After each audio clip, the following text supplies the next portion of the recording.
Teve um vídeo que você lançou recentemente e eu quero conversar um pouco com você sobre isso, porque eu vou confessar que eu não assisti, não tive a oportunidade de assistir ainda, mas só pela capa já me pegou.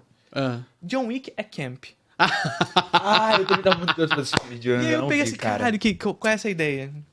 A ideia, cara, é que isso é o segundo vídeo que eu fiz sobre John Wick no canal. Já Tu tinha curte? feito. Eu gosto. Eu vi agora a franquia toda, né? Sim. Chegou a ver Bailarina? Não, foi antes. Acho que tava algumas semanas antes de lançar.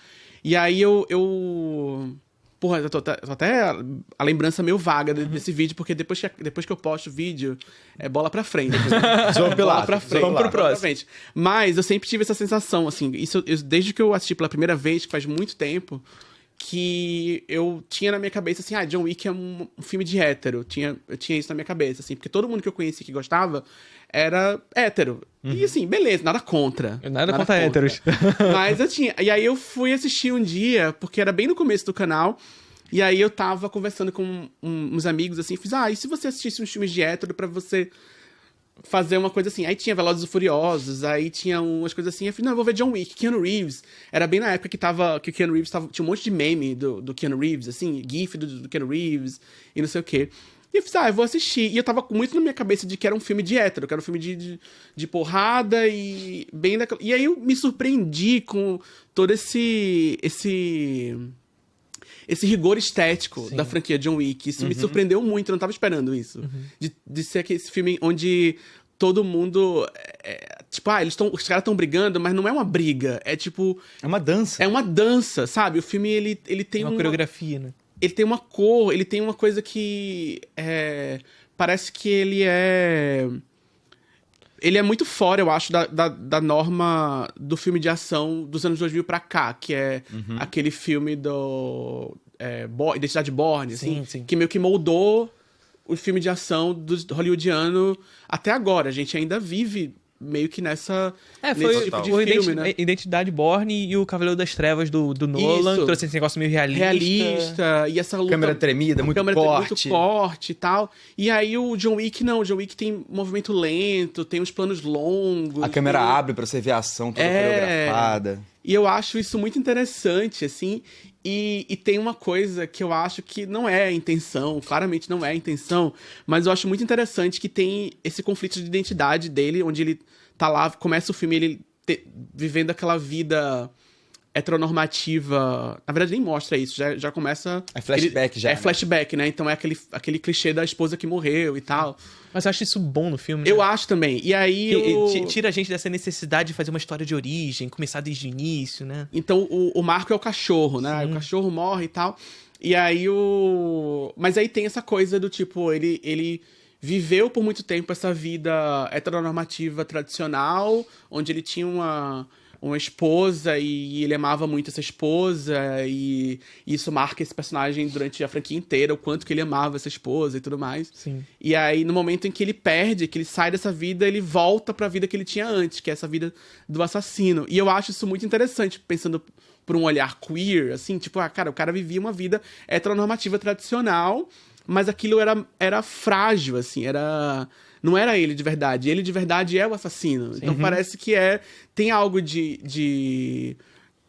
tem uma leitura queer, eu acho, assim. Eu sempre tive esse olhar, porque eu coloco esse olhar em tudo. Mas, assim, e aí eu acho muito interessante esse personagem que, mesmo essa vida tradicional que ele tinha, não era exatamente completa, porque ele não tinha filho, ele só teve um cachorro. Então até era uma vida meio... Não era bem... É meio que um faz de conta, né? É meio que um faz de conta, e eu acho que o filme coloca isso, assim, não, pô, John, você não era. Na verdade, você não era. Você não queria viver aquela vida.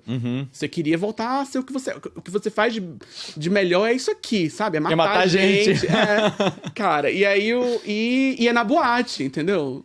Tem muita cena em boate. Tem muita cena em boate. Então, assim, John Wick, de volta à boate. Pra mim é o rolê do John Wick. E aí no vídeo eu faço uma leitura fundamentada, porque aí eu vou no texto da Susan Sontag, que ela fala o Nota sobre Camp, que é o texto que meio que, não exatamente inaugura o termo, mas é o termo que define mesmo o que é o camp, o que é a estética camp. E aí eu falo um pouco sobre isso, sobre o que é o que é esse camp como estética. E ela vai falar sobre como nos anos 70 a contracultura era formada pelos homossexuais e tinha essa coisa desse apreço pela desobediência estética, esse apelo, esse apreço por aquilo que não é considerado de bom gosto. E ela também me pegou muito na época, porque eu tava assistindo justamente os filmes do John Waters.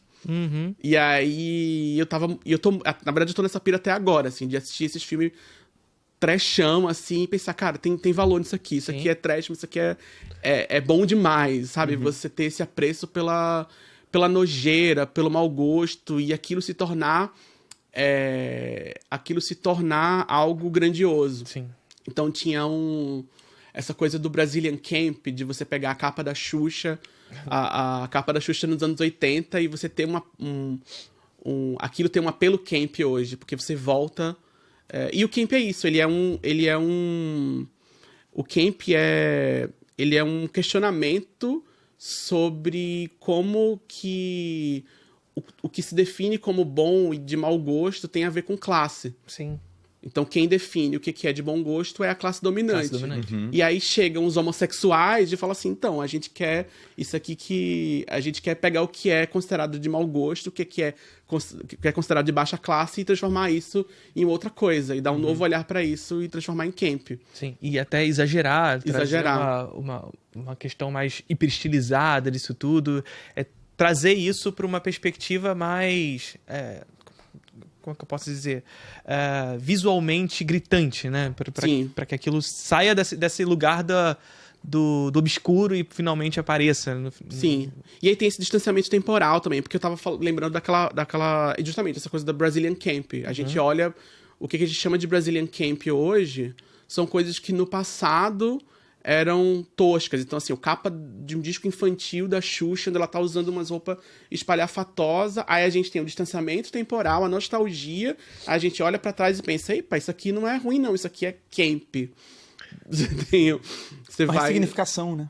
Capas da Xuxa, você diz de álbum. Do disco, do show da Xuxa, anos 80. Anos 80, sim. Então tem ela naquelas poses lá, sabe? Tem sim. Os dois... Aquelas roupas super, sei lá, um negócio sci-fi um pouco até. Sabe o que eu acho interessante? Porque tem até uma subversão disso que eu não falei no vídeo, que é, na verdade, essas capas da Xuxa, todo esse rolê infantil, assim, dessa indústria indústria cultural infantil ali nos anos 80, eram muito baseado em coisas que eram interessantes, não tipo, sei lá, o cara pegava um sample do ABBA e readaptava como uma música da Xuxa, e era música de criança, mas aí depois que você ouve adulto, pô, mas isso aqui é ABBA, né? Na verdade, isso aqui é bom meio, pra caralho. é meio legal, né?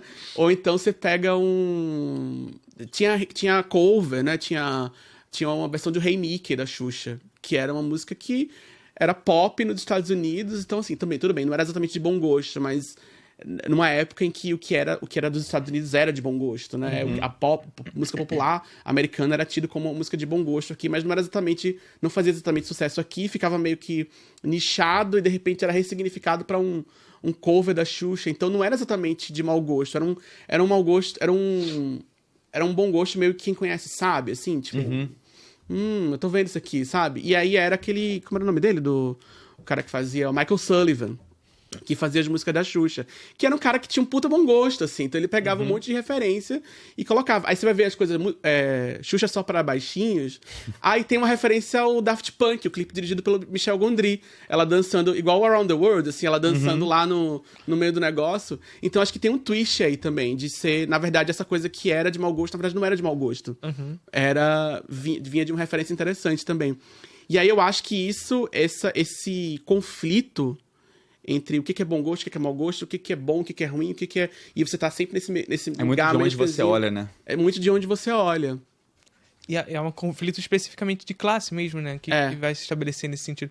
Mas assim, eu perguntei essa questão de ser década de 80, porque essa estética camp, ela teve muito sucesso assim na década de 70 e 80, Sim. no Brasil e no mundo, mas na década de 90, em algum momento, ela começa a ter uma discussão em torno dela, sobretudo por conta do avanço das infecções. Exatamente, era exatamente o que eu ia falar. Que é Você tem até aquela história do do short do jogador de futebol, né? Que era um short curtinho, de repente não é mais, porque você tem um... A camisa colada mais, não é mais. Você tem um pânico sobre parecer gay. Sim, e que na teoria é até melhor jogar com short curto. É melhor, futebolisticamente falando, é melhor. A camisa era apertada porque quando o adversário puxar, o juiz vai ver que tá sendo puxado e vai ser falta, sabe?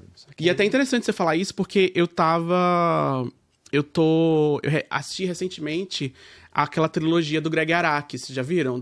Trilogia do Apocalipse Adolescente? Não. E é justamente, são 3 filmes produzidos nos anos 90 que vão lidar com essa ansiedade dos adolescentes daquela época, adolescentes gays, queers, adolescentes que estão nesse lugar, essa ansiedade sobre a sexualidade, sobre como você tem essa sensação de fim de mundo. Tanto pela doença, tanto pelo risco, né? Onde é um risco que está associado, simbolicamente associado à sexualidade. A gente sabe que, na verdade, a infecção é o sexo desprotegido e tudo mais, assim, mas você tinha esse pânico simbólico, onde a doença está associada ao estilo de vida e à promiscuidade, é uma série de questões, e como isso se reflete no fim do mundo, essa sensação de que o mundo está acabando para essas pessoas, para esses jovens eles não têm perspectiva de vida, de futuro, tanto pela doença como pelo estigma. Então é uma doença que é a doença do vírus e a doença social do estigma, e ele vai conectar isso com ficção científica, ele vai colocar alienígena, ele vai colocar umas coisas doidas lá, e é muito legal. E uma outra temática também que é essa coisa do novo milênio ali, né? Você tem o final dos anos 90 e o começo dos anos 2000, você tem essa ideia de que a cultura acabou.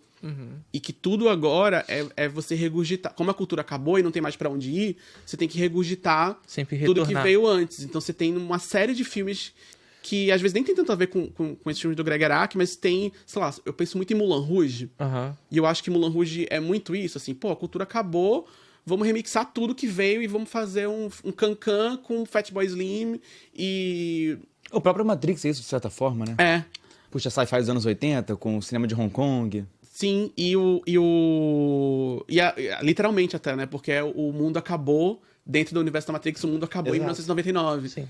E aí, eu acho esses filmes do Greg Araki, eles capturam uma ansiedade, assim, que eu acho que faz muito sentido hoje. Eu assisti hoje e eu fiquei assim, caramba, a gente vive num... Parece que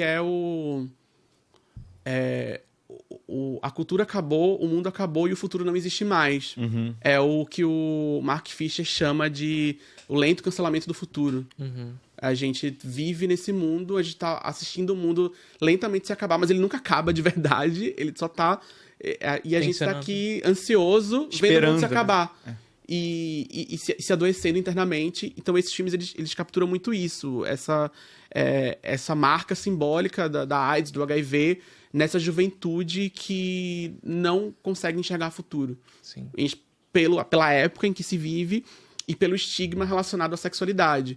E aí você tem essa mudança brusca essa coisa do camp. De repente, tudo é mais sério, de repente, tudo é mais sóbrio, de repente, tudo é mais realista. Tudo que é lúdico, tudo que é muito colorido, parece de criança, parece uma coisa... idiota. Sim. Até porque a moda camp, queer, ela era, de fato...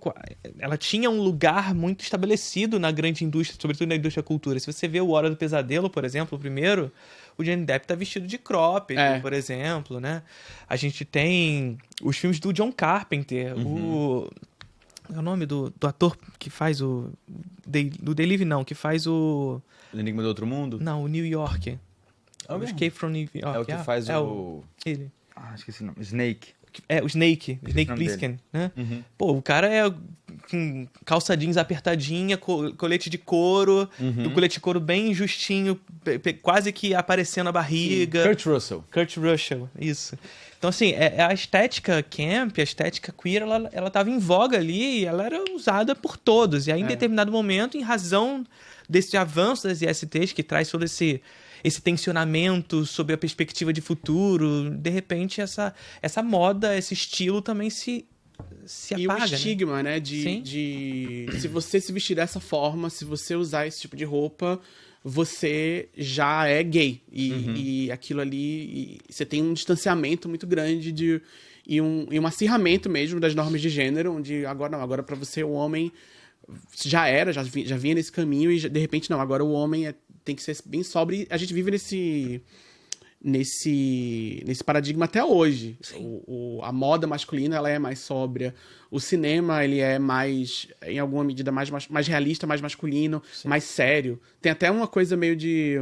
Mas é curioso como na década de 70 e 80 até essa ideia de masculinidade tá meio que interseccionada com essa ideia meio camp, né? Tá. Porque é isso, o Johnny Depp tava lá vestido de cropped. Isso não era esse personagem não era... Sim. Você vê isso em tudo, num quadrinho, o Gambit do X-Men usava cropped, aí no videogame, o Benimaru do King of Fighters usava cropped, sabe? São personagens importantes. Roupa coladinha. Exatamente. E se a gente vê fotos dos nossos pais, por exemplo, é o shortinho curtinho. Sim. E a barriguinha de fora, gente. Lembra do... Regata tinha uma banda brasileira, o Folhas. Lembra dessa banda? Nossa, sim. Que eles cantavam em inglês e tal. Essa que eu tinha esse disco em casa. Eu tenho muito essa lembrança desse disco do Folhas em casa. E aí todos estão de cropped. Não sei se todos estão de cropped, mas assim, muitos estão de cropped. Aquele cabelo bem volumoso dos anos 70.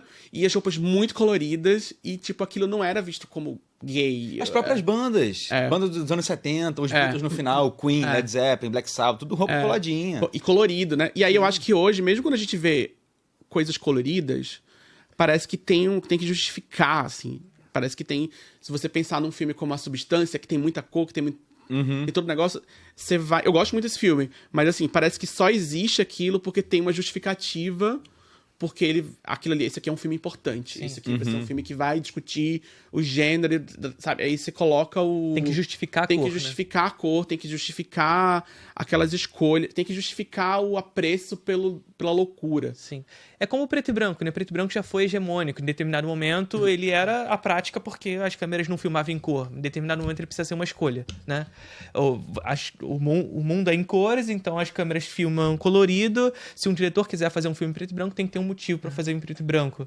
Só que hoje tem essa questão, né? O filme é mais realista, é em cores, mas é desaturado. Então, se você quiser usar muita cor, se quiser fazer um argento, você tem que ter justificativa pra fazer um argento.